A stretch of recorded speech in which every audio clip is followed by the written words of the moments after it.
Okay, so I've made a new project and I called it first tests.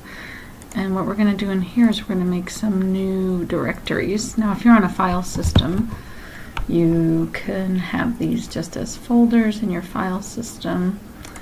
If you're working with .py that way, Python. And then I'm just going to call this main. That's probably a bad idea.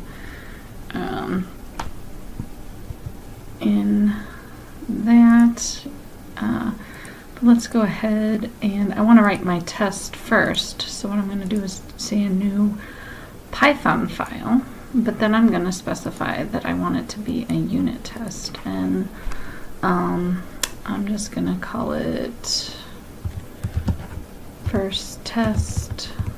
Not really a good name, it should be more descriptive.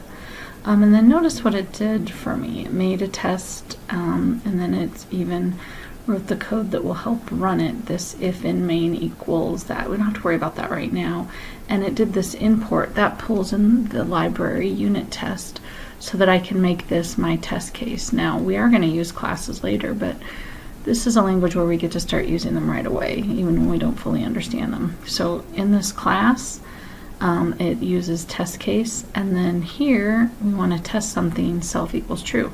Now we could go ahead, I'm going to open this here, and I want to right click to run this so we can see what happens. Now we're going to assert equals true false, so what do we think is going to happen? That's going to fail. And we said our possibilities are failure, error, or okay. So here's a failure, and it'll tell us that information. It'll give us a little trace of it. And this is an assertion error. That was one of the possibilities. True does not equal false. Well, that is exactly true. It says I'm expecting true, so that means right here that's my expected value. And I actually got false.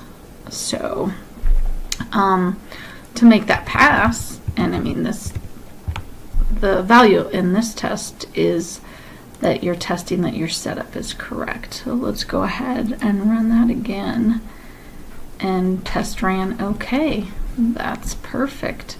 All right, next video we will start writing a test that's meaningful.